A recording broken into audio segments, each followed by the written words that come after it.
Order. City Council to recess to the City Council Conference Room to conduct a closed session in regards to real property relative to the deliberation of the purchase, exchange, lease, sale, or value of real property under Section 551072 of the Texas Government Code, and conference with the city manager and staff to discuss and deliberate commercial and financial information received from business prospects the city seeks to locate, stay, or expand in the city and deliberate the offer of a financial or other incentive under Section 551087 of the Texas Government Code, and we'll reconvene here at 7:30 and take any necessary action.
Testing, testing.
Returning from executive session, Mr. Rumbolo, do we have any action?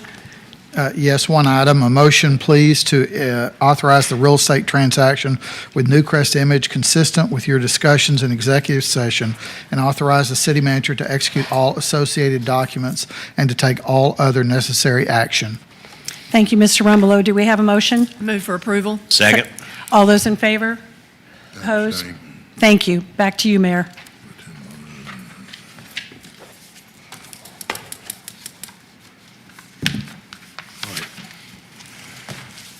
All right, this brings us to the 7:30 meeting. We'll call that meeting to order. Ask you to rise for the invocation. Jonathan Cook, Associate Pastor of the First Baptist Church, posting of the colors in the pledge, Boy Scout Troop 168. Let us pray. Father, thank you for this day. Father, thank you for this wonderful city, this state that you have blessed each of us to be able to live in. Father, I pray, Lord, just for this council. I pray, Lord, for this time of a meeting. God, I pray, Lord, that in all things that we do, Father, we keep our eyes focused on you. Father, I thank you for this council. I thank you for this mayor. And I pray, Lord, for this new year, God, that as they are looking for what this city is going to do and what all the meetings are going to be about, God, I pray, Lord, that it's honoring to you. But, God, I pray, Lord, that we continue to focus on how Grapevine can be a light in a dark world, God. And, God, I pray, Lord, just for this city. I pray, Lord, for protection from the storms that are headed our way, God. I pray, Lord, for the families within, God. I pray, Lord, that we continue to see you rise up in this city. It's in your name we pray. Amen.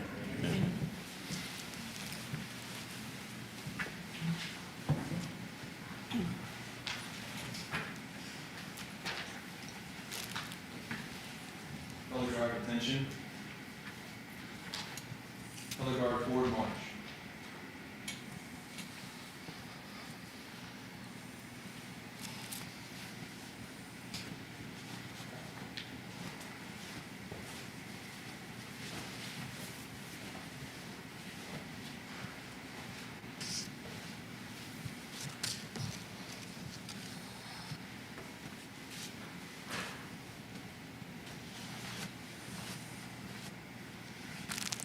Color guard halt.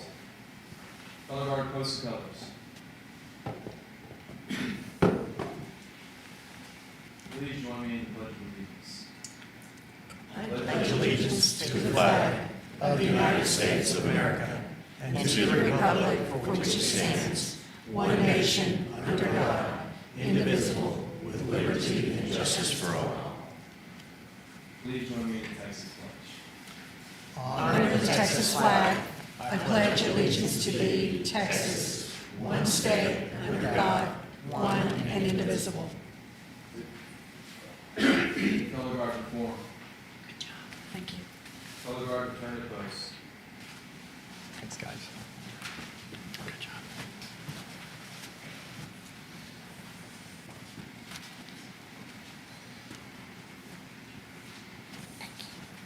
Color guard dismissed. Seated. Audience at ease. Please be seated.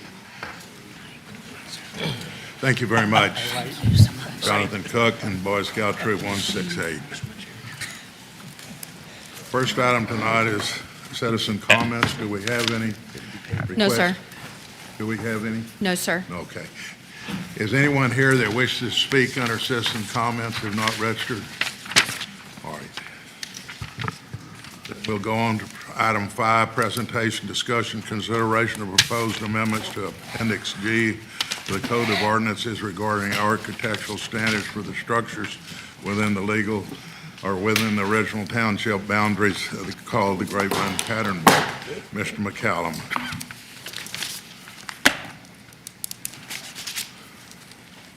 Good evening, Mayor and Council. Back in August of '23, Craig Melody and Robin McCaffrey presented a draft of the Grapevine Pattern Book to Council. On that particular night, there were significant challenges. You might recall the AV system went out completely, and so they had to present without benefit of PowerPoint, so I think that made it difficult on everybody. So anyway, the emphasis on engaging architects in Mesa Planning and Design was in regards to concern that new structures in the township were less reflective of the historic fabric of the township, and that establishing a standard of architectural style and construction material standards would help.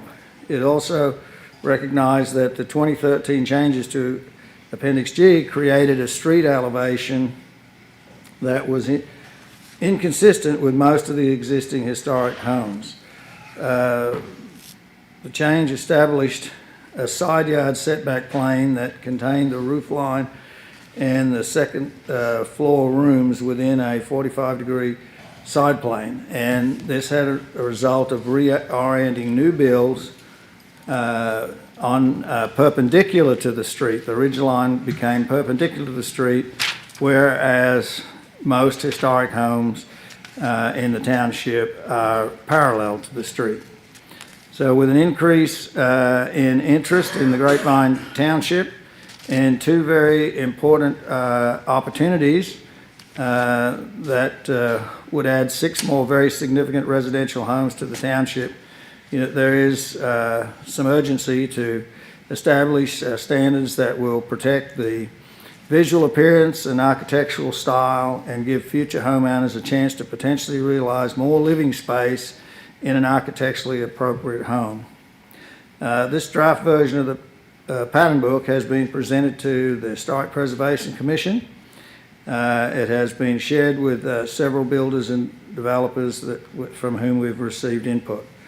Also, Eric Moronic and Larry Gray have reviewed the draft of the pattern book as well, offered some input, and recognized that if adopted at a future date, it would require some additions to the building code. So we have provided in your place a copy of the pattern book, and so instead of a PowerPoint, I'm going to take you through the pattern book, emphasizing only the salient points of each section. There is much detail to each section, and so I'm only going to address those points that you have questions to beyond the main points, but if you want to dive into the detail a little bit more, I'll be glad to do that. David is here to assist in regards to any technical details. So if you can turn your pattern book to page 6.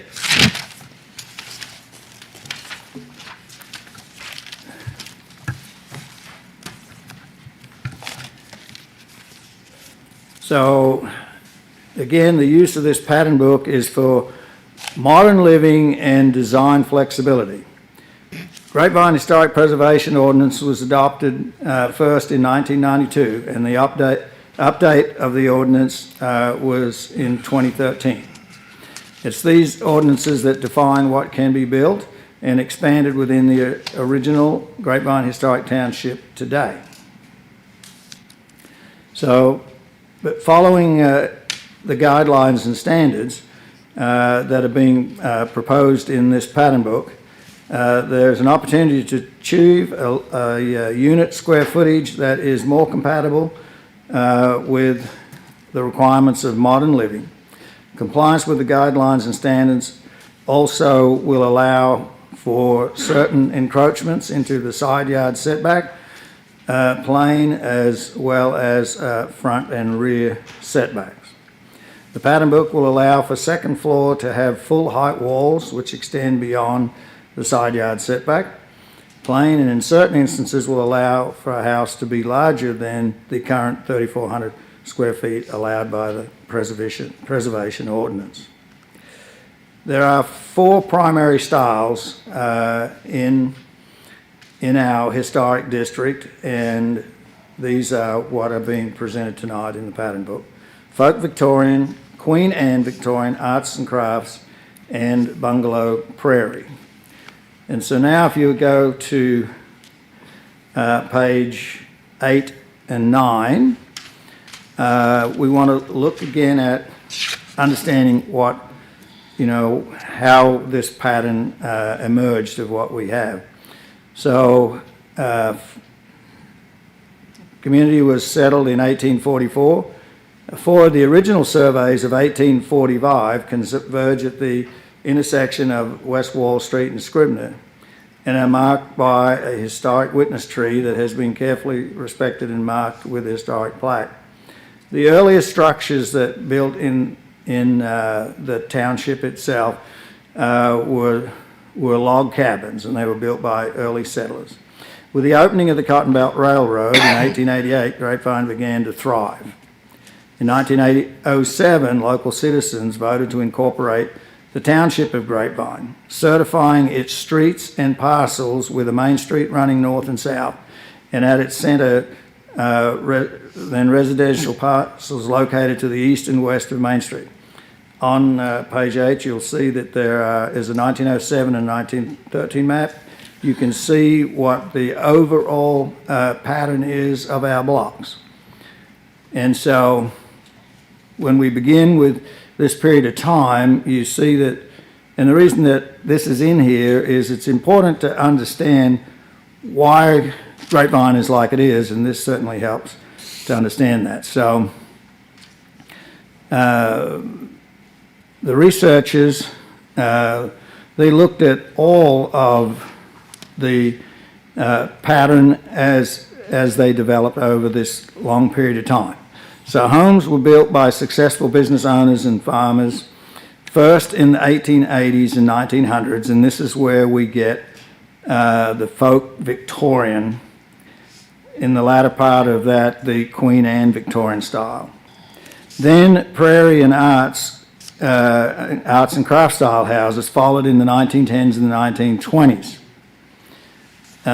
These early houses are the jewels of Grapevine Historic Township, and their placement established the pattern of development which addresses why Grapevine is Grapevine. The owners of these houses, these earliest houses, in many instances acquired several lots, building a house on a single lot and then utilizing the other lots for small barns, outbuildings, and gardens and orchards, because at that time you needed a buggy horse, you needed a milk cow, you needed chickens. All of the things is pre-electricity, pre-refrigeration, and so you were quite self-sustainable. But again, you see how the block pattern began to develop, right? Significant houses, and then later, as there wasn't a need for a buggy horse and a milk cow and so on, then families began to either give or sell these additional lots to family members. In some sense, they would, of course, sell them. But most of the time, the new houses that were being built in that same larger complex of lots was complementary to the original house. And this pattern of development continued in Grapevine for more than 50 years. So an example of this would be Edward and Martha Simmons. They gave their garden lot next to their house at 305 Smith Street to their son and daughter-in-law, Hugh and Mary Virginia Wall Simmons, as a site to build their first house. And that repeated itself all across the community. So you can see a little bit down the side here what some of these early homes looked like. And now at this point, if you'll just turn to the next page, page 10. So to reiterate again, the pattern book has been developed for the purpose of maintaining the visual presence of the early country town of Grapevine. All right, so these block patterns, it's important because people say, there's something they like about the feel of Grapevine. Well, it's not accidental, and so it's very important that these block patterns be recognized. And so if you look again on page 10, you see the homes here reflect what the block pattern is along West College, right? So you've got houses there that represent earlier periods of significance. So I want to show you some other block patterns for a minute. We will go to the, here we go. So this is the one must have come up when I dropped it. That is, for example, Smith Street, and there's a clear pattern to the way that those style, and that's in fact the center house there was the Mary Virginia Simmons house that we addressed a moment ago. And here you have another block pattern where you can see again the style of homes along the street. Same thing taking place here again. West College, two good examples there, an arts and craft, and one actually the one on the corner there is transitional, right? It actually started out as a folk Victorian and then got some Queen Anne treatment in the very early 1900s. Here again, you see block patterns, and notice, you know, that the of the primary, the ridge rows run parallel to the street. And here again, where you'll see you've got a small Victorian, which does have a very tasteful addition on it. And then you've got a large prairie. But again, setting up a pattern for that street. I'm going to stop there for a minute, and from here we're going to go over to page 12. So the 5 steps that it takes to continue the block pattern, and then again I'm just going to touch on the key pieces that will be covered through the rest of the book. So step 1 is identify the building space. Step 2, identify the buildable spatial lot envelope up to the 40% allowed. 3, develop the building form. 4, choose the facade style, and again the block pattern would indicate to you what would be the best 1 or 2 homes choices, but sometimes you can have any one of all 4. And then again, you would incorporate the building standards. That's what's really important. From here, let's go to page 15. And now we want to look at this, basically what the styles are, what the standards of style. And so the historic district that would be regulated by this pattern book contains a substantial number of structures from the original township area. These, again, as we said earlier, are foundational to continuity within the block visually of the history, to project the history of those particular districts. They vary, the numerous districts throughout the township. Now, what research showed that the prevalent styles in the historic township, these 4, folk Victorian, 1870, 1910, and Queen Anne, 1880 to basically 1910, arts and crafts, 1905 to 1930, prairie style, generally 1900 to 1920. And and each of them, there are many iterations of homes, and I want to show you some examples of those. So folk Victorian, that's principal to what we have, and those are the oldest homes in the township.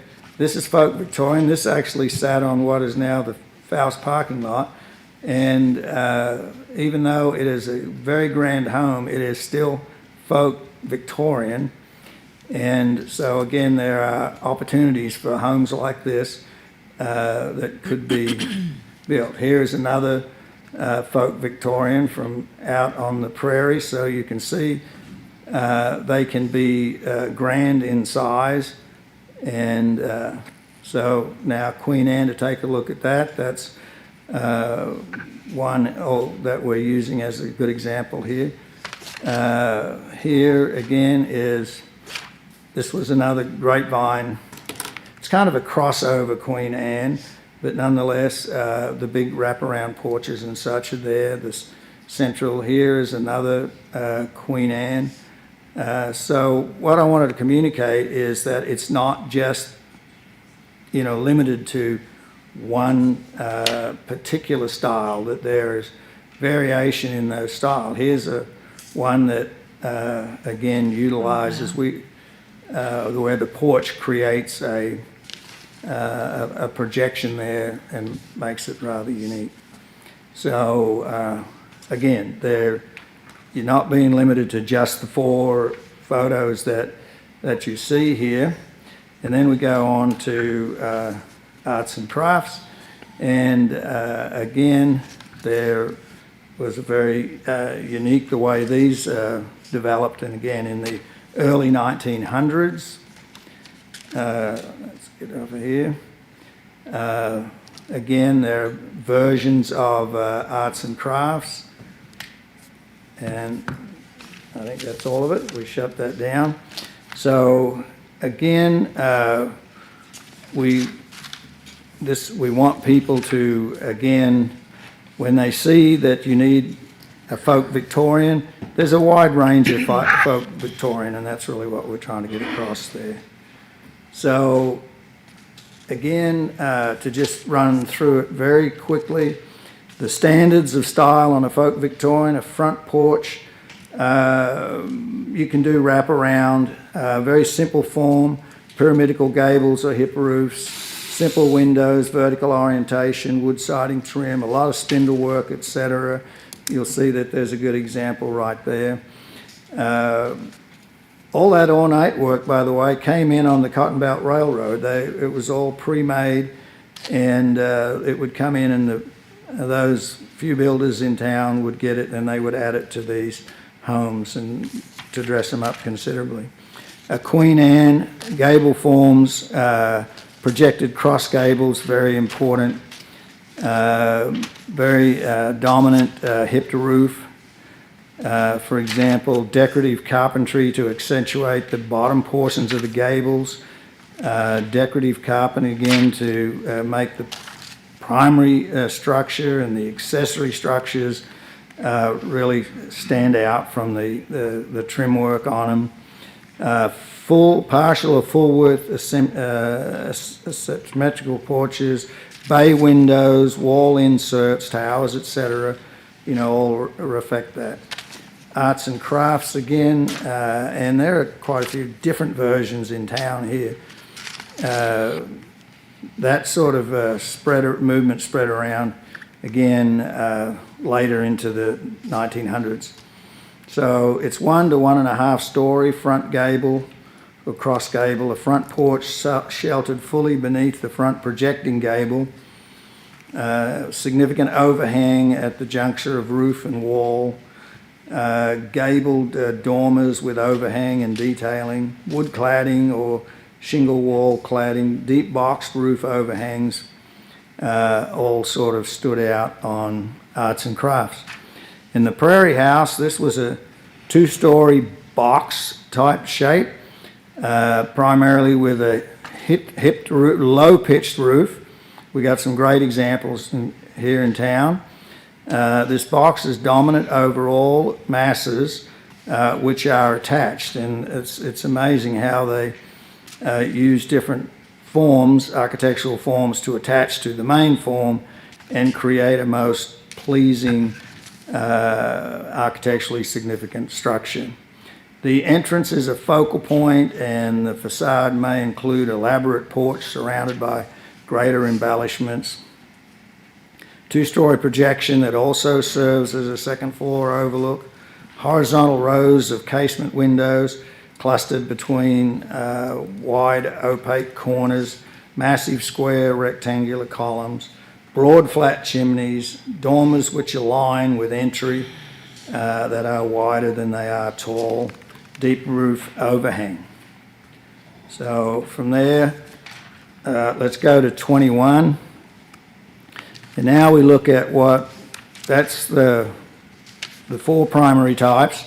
Now we look at the pattern of lot occupancy, and it's specifically adjacency and encroachment.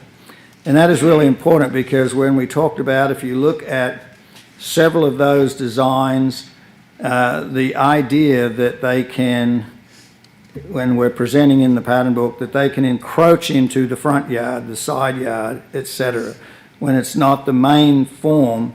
So you're able to utilize the building footprint to maximize your livable space or conditioned space, and then yet you can go into the side yards, front yard, etc., with grand entryways, significant porches, wraparound porches, etc., that currently you're unable to do. And I think that's something that really helps. And again, these particular designs that we've talked about here, particularly arts and crafts and prairie, give you a lot of opportunity to get a lot more house.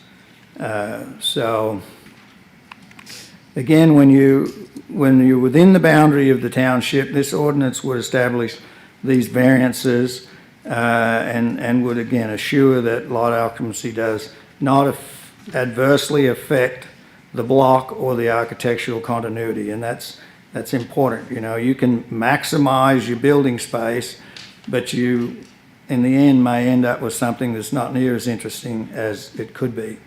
And we think that the folks that want to live and build in Grapevine now are certainly willing to make that additional investment and long-term investment to build something significant. So, part of the current problem we have is this continuous wall plane and plate height along both front yard and side yard setbacks, and that then it's a visible increase in the residential building square footage, but it simply imposes the lot and it creates a conflict of scale with what the rest of the pattern of continuity is with the older buildings on the block, and this is what we want to avoid. Therefore, following limitations are applicable to those buildings conditions with a new residential construction shares a common lot line, or any residential construction, old or newer, that has a plate height facing a common lot line that is 14 feet or less. And in such cases, the following standards apply. I'm not going to go in depth to them, but on page 34, it gives you all of that detail, which is, again, a great opportunity to ultimately create some more livable space. Now, the other piece you got to take into account, if your neighbor is an existing two-story structure, then there is also a set of guidelines there, again detailed on page 34, that controls how you develop there. It gives us an opportunity to sort of watch the looming part, make sure that we don't get into a situation where we get back to creating issues from there. So we also have height exceptions at the front yard and side yard. And again, this deals with that at page 44, the continuous wall plane, which sometimes, as we've got some structures that really kind of gets out of hand. This also gives Historic Preservation Commission an opportunity to really look at what those side yard or the wall plane is on the side yard. So I think there's an opportunity there for us to do more. If we go to the next page, you can see structures that are permitted in your front yard setback space and or rear. You see that these porches and such that under these guidelines are able to come out and utilize some of that front yard setback or side yard setback, but allowing you to use your full buildable line for, again, livable space. So I think these are things that really happen. PW, I have to ask you a question real Yeah. quick. When you talk about, you talking about adding more buildable space outside of the required setback as an encroachment? So if you take the 30-foot setback, front yard setback, and you can build your livable space up to that point. Now, under this, you'll be able to add a veranda or another treatment that is not inside the home, but deals with its, like Queen Anne's, for example, you'd be able to put a little wraparound porch and such as that. So it gives you that opportunity to do that. If you're going to do that now, you have to move your house back to accommodate that. So, And I mean, So that would encroach into the setback? so it encroaches into the setback. yes, yeah, Don't understand that. and which, if you look at what exists now in those older built homes, there are many of them that encroached into the setback, but you don't look at it and say, oh my God, this house is encroaching into the setback. It might help, PW, if you gave us some of those addresses so we could see them and get a sense, because on this thing, discussion about encroachment, it doesn't, I mean, technically, the way this is written, they could encroach 20 feet. There's no limit. No, on this. there's a Not limit. written in here, there's not. Yeah, there's a ratio, I mean. Oh, there is on encroachment? I didn't see it. Yes, yes. But I mean, So I'm it not an tells you expert. how much, you can, if you're doing a porch or an entryway, if you were doing, for example, a prairie, it then tells you how many feet. Where is that? Where is that? Should be in 34, page 34.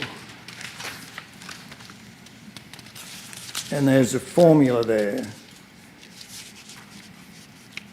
And it goes all the way through to, I don't see it. Let me So these to the other approved encroachments could be a veranda, could be a portico share, could be various yes, different correct, things. correct.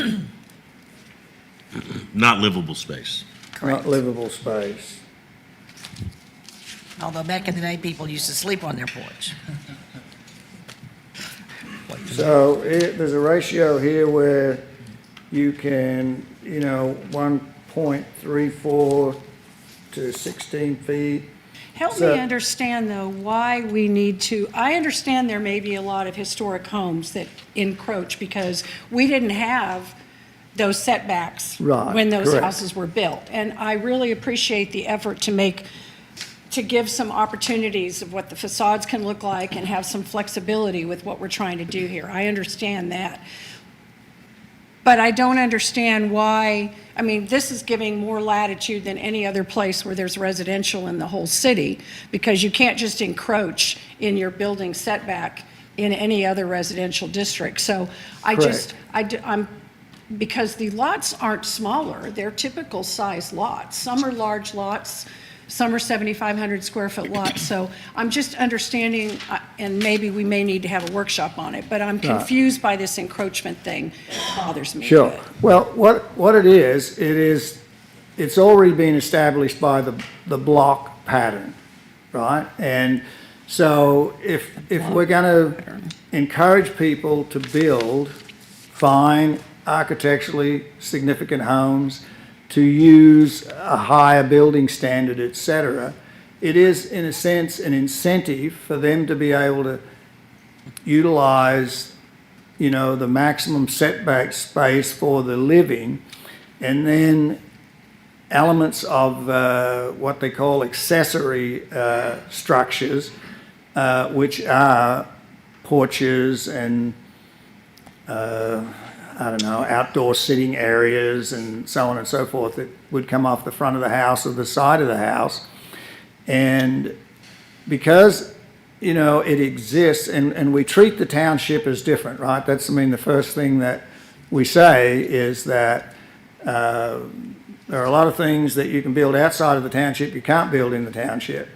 And so here's an opportunity to incentivize people to come and build in the township, get that larger space that they could get if they weren't in the township, because they're not having to factor in these porches and such as that. But there is a limit, because the width, it's relative to the width of the building, right? So if the building is, let's say it's 28 feet wide, then that will say how far you can go out into the encroachment. And at no point, I think, based on the ratio, does it ever get over more than 7 or 8 feet.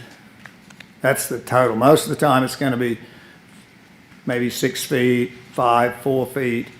And again, it, creates if we say, okay, you have to push back 6 feet, now you're giving up that living space, and you're not going to want to do that either.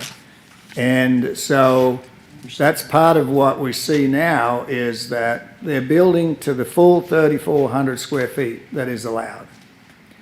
And to do that, they come all the way forward, go out as far as they can go. I mean, that is the nature of, if you're in that business, you want to build the maximum space. So we're asking them to do something slightly different, and this is a way to not penalize. But aren't you looking at allowing more than 3,400 square feet on a larger lot? I mean, I don't really know why we have the limit of 3,400 feet anyway. If they can meet it, because some of the lots are 11,000 square feet, some are 12,000 square feet. So I don't have a problem with changing. Yeah, there are a few like that, but biggest number of lots in the township, though, are less than 6,000 square feet. Mm-hmm. That's right. Yeah, even though they're R75, they're less than 6,000 square feet in some cases. Is there a layout somewhere of, okay, this is what we had before, last time we had the presentation Right. versus this? Because I'm having a hard time following, this is where we were, because I remember in that conversation, there were several discussion points around, well, we should think about doing this and this and this, but I'm not really seeing the connection between what we talked about then in August of '23 to where we've landed today. And I guess maybe it is a workshop where we can walk through that, Sure. And Well, I know that's getting into the granular areas, but I mean, this is important stuff, and I don't want to just Right. gloss over it, because Yeah, I I think don't that's either. worth a review of us to understand what are the proposals here from what we had then Yes. to how we've gotten to where we are today, and why this is the optimal outcome. Right. So, well, again, I think initially the approach was that we would look at this as a workshop, and then it became a presentation. But, the encroachment piece has always been a part of it. I think the fact that they were not able to put up their PowerPoint, right? There isn't anything that has evolved since '23. That part of it was always part of it, that we wanted to find a way that would, incentivize the builder, the developer, to be able to build a home that fits in with the block pattern, the lot patterns, get maximize your livable space, but at the same time, add those accessory elements that make that street unique. Well, I think I get the intent, but I think Yeah. that, with this, the devil's in the details. And I guess that's where I'd like to spend some time Sure. kind of walking through how we got to this version from the last Right. version that we reviewed. Right. And that's Well, probably going to we'd maybe a certainly be separate happy workshop. to go into more detail. I mean, that was, Is that, I mean, the last Yeah. workshop, we definitely talked about the encroachments. Yeah, And yeah. I think with what you're talking about, we're going to get a much better architectural design Mm-hmm. homes. And we are trying to allow them to maximize their livable square footage. Yes. So I do understand that part. yeah. Can you touch on, in here it says, based on the pattern book, homes may end up could allow for houses to be larger than 3,400 square feet. would we be creating something based on lot sizes, or is it just the 40% lot coverage? Well, Or- you've got 40% lot coverage, that all remains the same.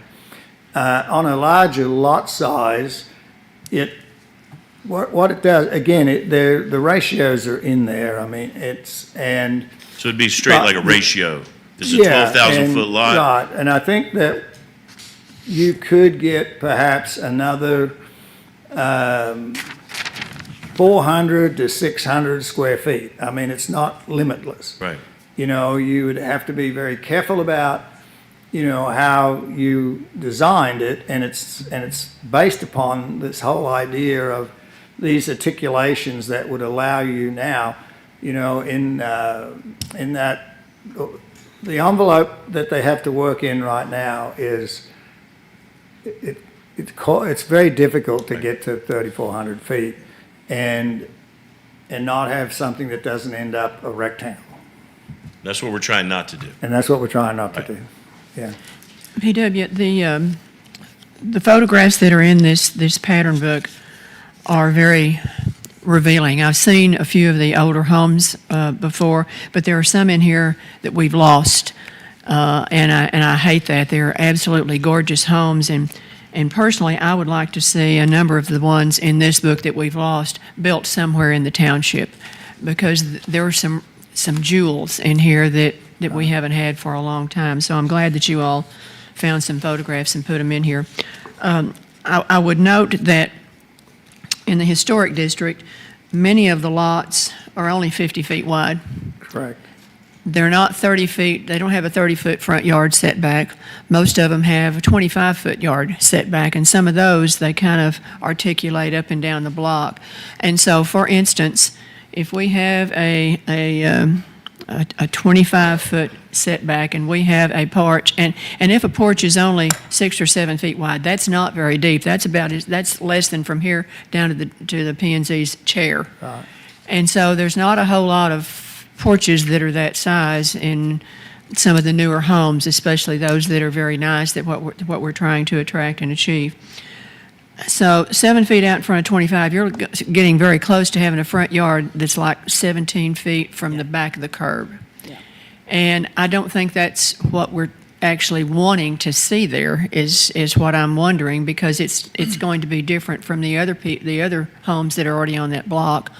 I don't see any new subdivisions being built in the historic district, but what I can see and what I fear is that we have an existing home of the 25-foot yard setback, and somebody comes in next door and they build one, and their front porch is sticking out and encroaching. And I don't know that that's what we're trying to achieve, is it? Right, well, the pattern book wouldn't allow that. Okay. Right? That's the whole idea, is that you have to take into account what's on either side of you. Okay. It So- needs to be spelled out where we can understand it, though. If we're having a hard time understanding it, is a citizen going to understand it? I agree with what you're trying to accomplish. It's just hard to understand with the way it's written. Wouldn't you agree? Yeah, and it's written a whole lot more simply now than it was when you all received it, I'm sure. we tried- Because we- we had a heck of a time a year and a half ago. It was like it was in Greek. Yeah. Better, but Yeah, so thank you for translating it. Having something that breaks down those ratios, PW, Yep. when you're talking about, I don't like the word encroachment personally. Right, It right. has a different real estate connotation for me, so I don't like the word encroachment. Right. But to have something that really gives us a sense that's just bullet of what those ratios really are so that we can understand it.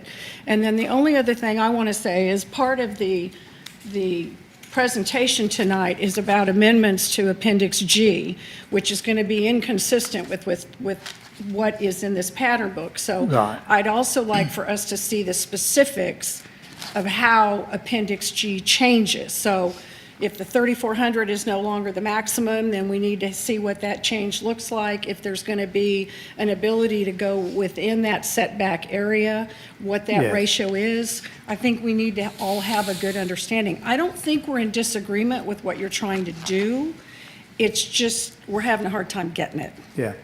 So can I say something real quick? Yeah. So first of all, I appreciate the presentation, and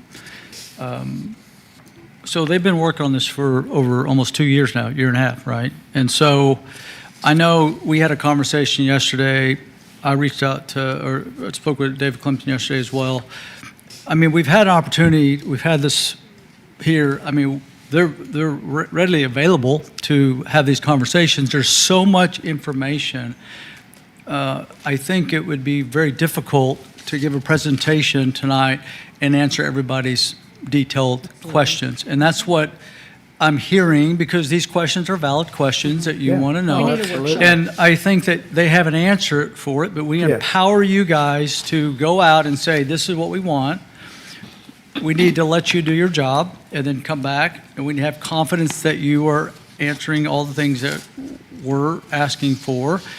And if we can't really support what they put into this after a couple of years, then we got the wrong people in place.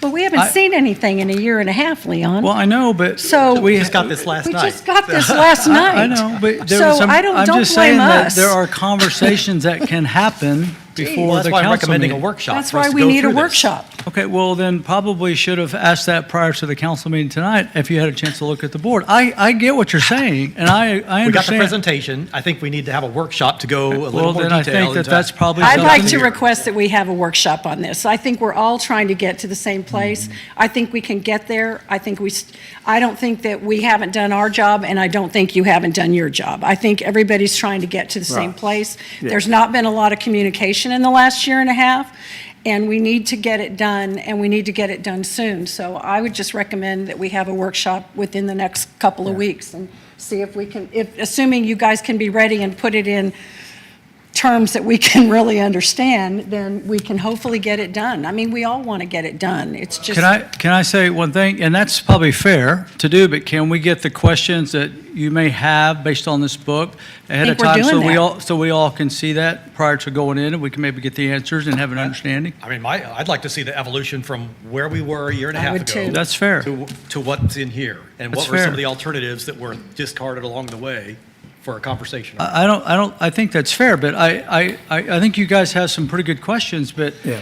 I think, can you get those questions and then you all put them together? No, it Then would- we have them all yeah. available, so when we meet, we already have So the you have the information. book, and, yeah, it would be good. What do you We'll come recommend, back to it. Bruno? I'd like to hear what you recommend. Okay, thank you. Thank you. I do appreciate that. And again, let me just say a couple of things if I could. One is that, of course, we'll do a workshop whenever y'all are ready to do it, and we'll get in touch with all of you tomorrow to discuss your availability in order to be able to have a workshop done. I don't think there's been as much change to the pattern book as what you might imagine. The real change is from the existing Appendix G to what the pattern book represents.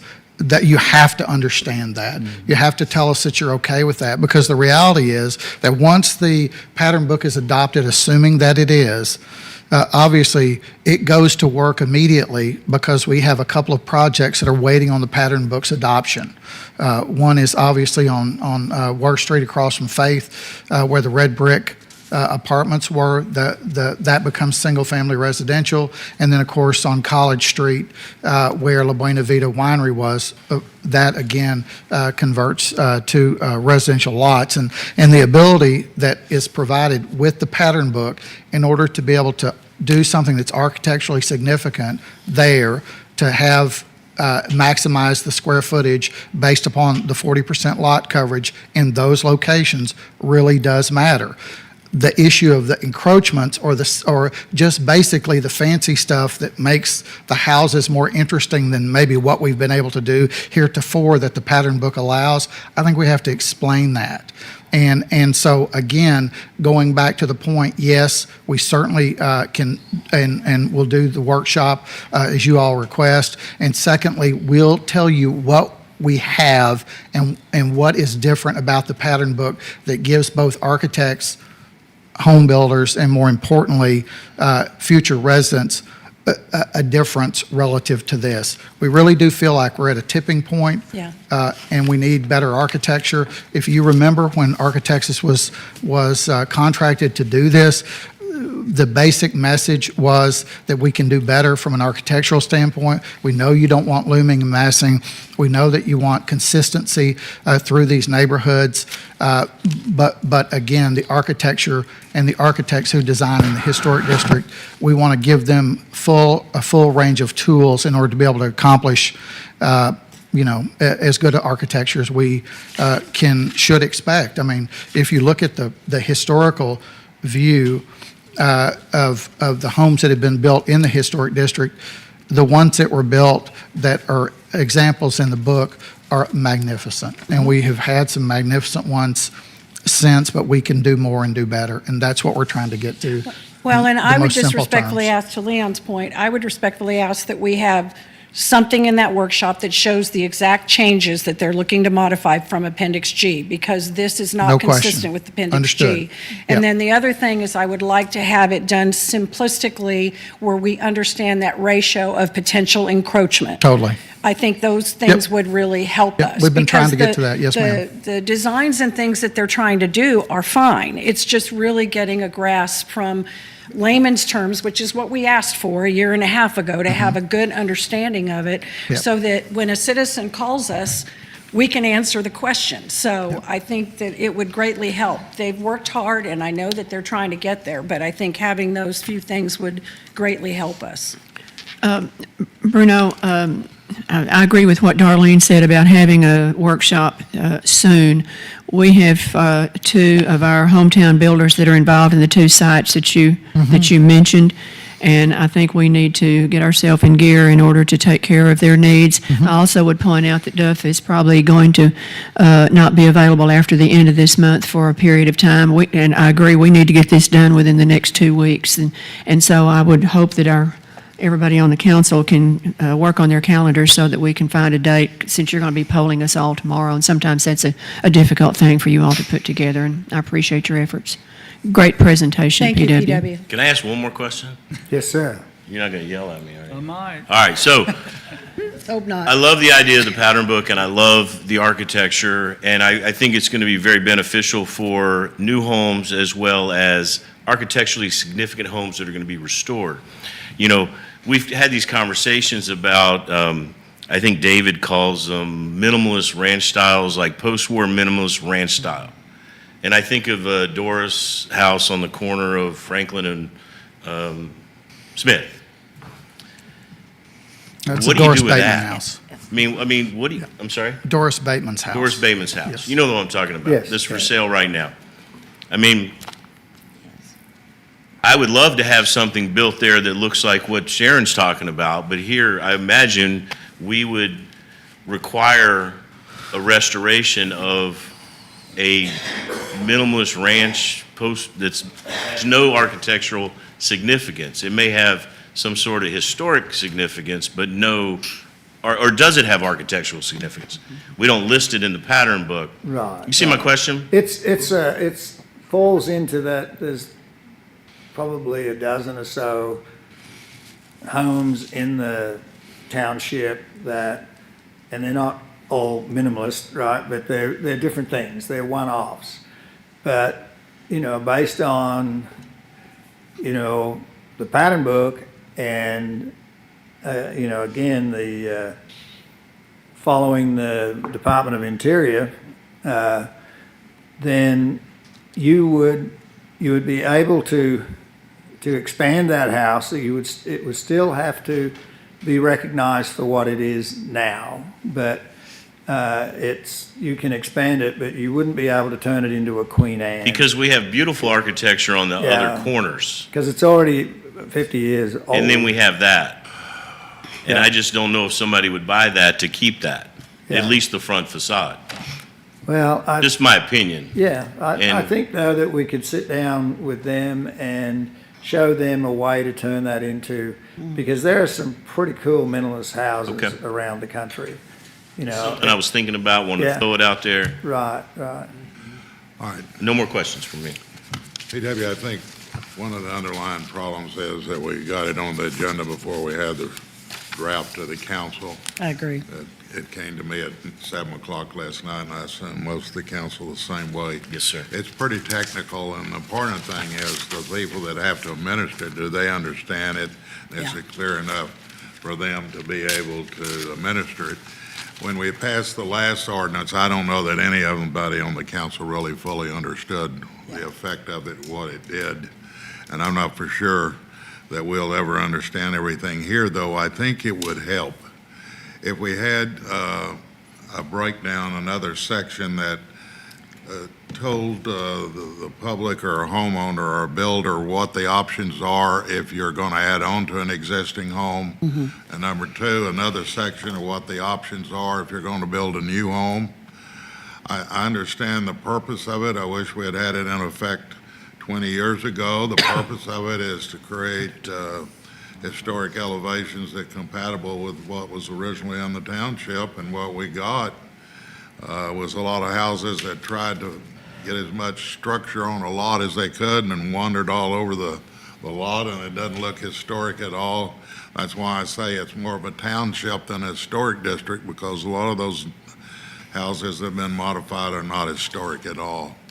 And so the horse is already out of the corral. We've got so many already done, and we've got some new houses that are going to be built, and there's no reason why they can't be compatible in a historic way, I wouldn't think. But I think it would help the council and it'd help the public and the builders to know in some summary what the options are if you're going to modify existing structure, number two, if you're going to create a new structure. Do you understand what I'm saying? No, I understand exactly what you're saying. I mean, there's It's things in here that that say you, that throughout the we'll book. pull it but out if they and- were summarized Right. together, you would get a better picture of what the Right. effect is. Yes, sir.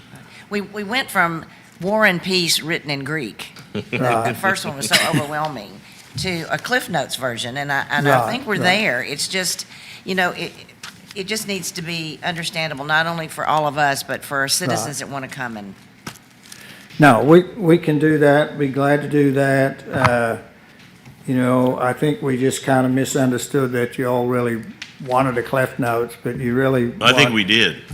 Now Still we, want the But now Cliff you- Notes. we still just- want the Cliff Notes. We just want to understand it. Just want to Yeah, understand the yeah. Cliff Notes. So, and we can do, we did change a lot of the language. I mean, there hasn't been anything, we haven't taken anything out of it from the original presentation. I mean, there's a few things that, from input we got, that we've added to it, but what we'll do is, we were trying to kind of honor the original document, and, but what I'm hearing is that we're just going to create a new document for you. So, and that way, because we were sort of bound by the outline of the original document, and trying to get it into simple terms really made it too simple. But there are elements in it that you can't make simple, because, an architect and a builder needs to really understand what those things are. So, but I'm hearing what you're saying, and we will most assuredly, we'll just start over with a new document that is more understandable to you all, and hence everybody else. So, Well, I think the We've spent document's enough gonna time have with to it stay now. rather technical, because it's a technical document. Right. But what I think we need is a summary that shows the do's and the don'ts. Yeah, Right. that's exactly what we're going to do. Yeah. The Watch worst out thing that we could do would what be to the lose the effect is. architectural detail that the document provides. We won't do that. We don't want to lose that. We're We just gonna- need to, yeah. We're going to simplify the presentation. Something and like we're- an executive summary. That's exact, yeah. Yeah. And PW is right. I mean, we really have tried. And if we missed the mark a little bit, we apologize. We do. The reality is, this is important to y'all, it's important to us. And so we'll get a workshop scheduled, taking all of the input tonight, which we greatly appreciate, into account, and bounce right back to you and have that dialogue so that y'all can make the decisions going forward in really short order. Because, as was mentioned, right, I mean, we have projects that are waiting on the pattern book. Get me to get it done. And we want to get going on those, and certainly the developers do, so. It can either be done as a part of the pattern book or as a legislative intent, an explanation of it. Yep. Yep. Doesn't have to be a part of the ordinance as long as we understand it. It's for people to know what the do's and don'ts are. Yes, sir. Yep. What you can do and what you can't do. That'll tell a lot of people whether they like it or not. Yes, sir. Okay, we get it, and thank y'all so much. Thanks, PW. Thank you, PW. Thank you. Thank you all. Great job. Are we through and going to table it tonight? Yes, Yeah, sir. that was just a presentation. Well, there's no action for tonight. No action. No actions required. Okay, yeah, all right. So, thank you, Mr. McCallum. We'll consider this another item, another night. Next, we're going to open a public hearing to conduct a public hearing to consider the adoption of the youth program standards of care. So that public hearing is open. We'll begin by hearing a report from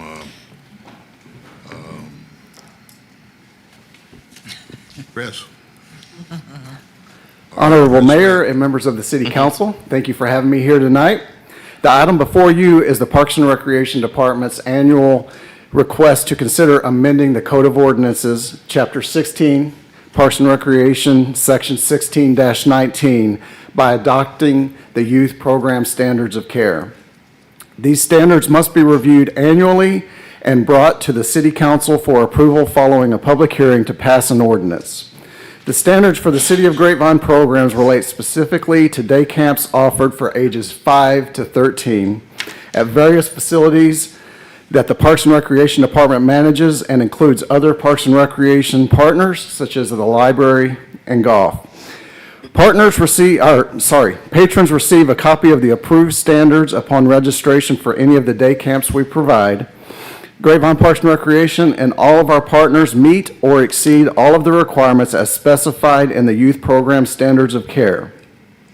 The staff training programs hosted for camp counselors provide the needed information to assist us in meeting all of the criteria within the standards. There were no major changes made to the document that it was approved by council in January of 2024. This is the 10th consecutive year for this to be brought to the City Council for your approval. If approved, a copy of the updated standards will be submitted and properly filed. And with that, I'll be happy to answer any questions. All right, any questions?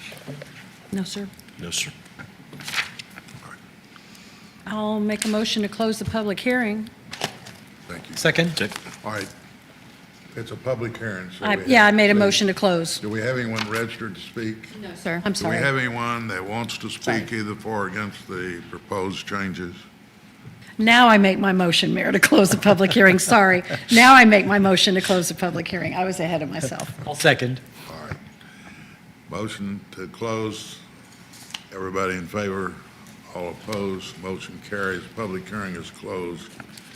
Thank you, Chris. Consideration of ordinance 2025-001, amending the Code of Ordinances, Chapter 16, Parks and Recreation, Section 16 through 19, by adopting the youth program standards of care. I'll Now move in for- order. I'll move for approval. Second? Any discussion? If not, all in favor? All opposed? Motion carries. Thank you. Thank you, Chris. This brings us to item 8, consider resolution 2025-001, authorizing the legislative agenda for the 8th and 9th session of the Texas State Legislature. Jennifer Hibbs. Good evening, Mayor, City Council members. The item you have before you is the legislative agenda for the next session. And as you know, it starts a week from today. And there's a big speakers race that you may have seen on the news that's also going to be a week from today. As of right now, 2,400 bills have been filed. We expect more than 10,000 to be filed by the deadline. In fact, last session, it was closer to 12,000. And the proposed city legislative agenda doesn't change that much from session to session because we like to focus on local control of local issues and maintaining that and avoiding unfunded mandates. So I won't go through it line by line, but I do want to point out that during the last session, there were some land use bills that preempted city authority that were pretty concerning and that we think have some energy to come back this time. And those have to do with the regulation of minimum lot sizes, accessory dwelling units, and of course, short-term rentals, which we have strong opinions on here in Grapevine.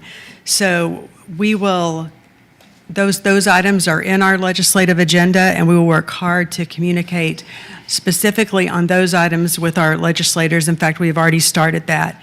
And once you approve this tonight, we'll begin the communication plan with our legislators, and of course, work with TML and our local citizens groups. In fact, we have a local citizens group that's particularly interested in the land use bills that have been filed. And then we'll work with you all to communicate as well so that you can go to Austin and testify if you wish. So with that, I'd answer any questions that you have. Could you go back to the last slide, the one that you had before that? Are we aware of any, I mean, of course, we had all the mandates with COVID and all of that. Are there any unfunded mandates on the horizon that we know about? There are always unfunded mandates, and somehow they always get through. I mean, some of them always get through, despite our best efforts and TML's best efforts. But I don't know of anything specifically right now that's been filed. Okay. But we'll definitely keep an eye on that. Thank One you. of the things I've wondered is in smaller cities, how do they deal with these unfunded mandates when they don't have the money to do what the state requires?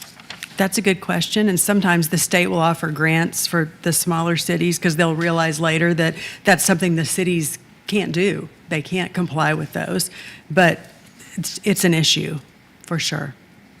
Thank you. Any questions? All right.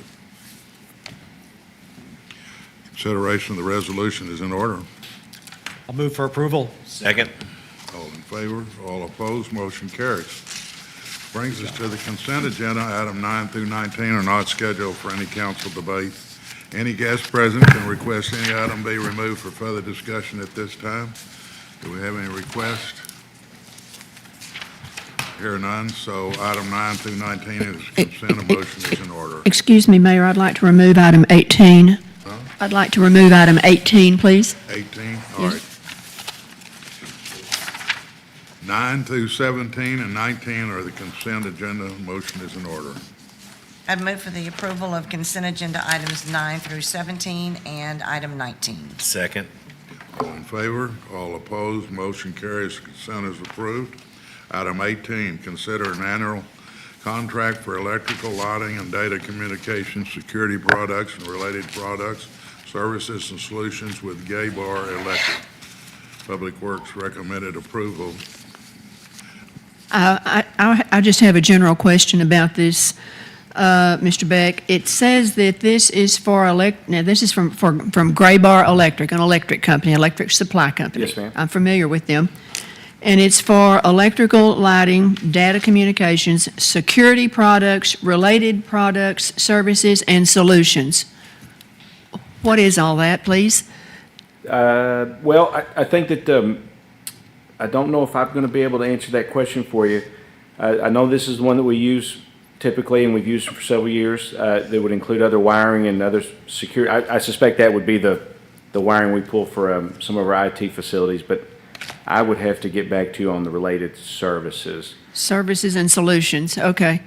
I apologize, ma'am. Yeah, I don't want to hold up the vote on it, but be perhaps happy to- knowing a little bit more about it in future memos, that Yes. would be helpful. Absolutely, and I'll follow up with you All right, on this one. that's and the rest fine, of the thank you, council. just when convenient. All You right, bet.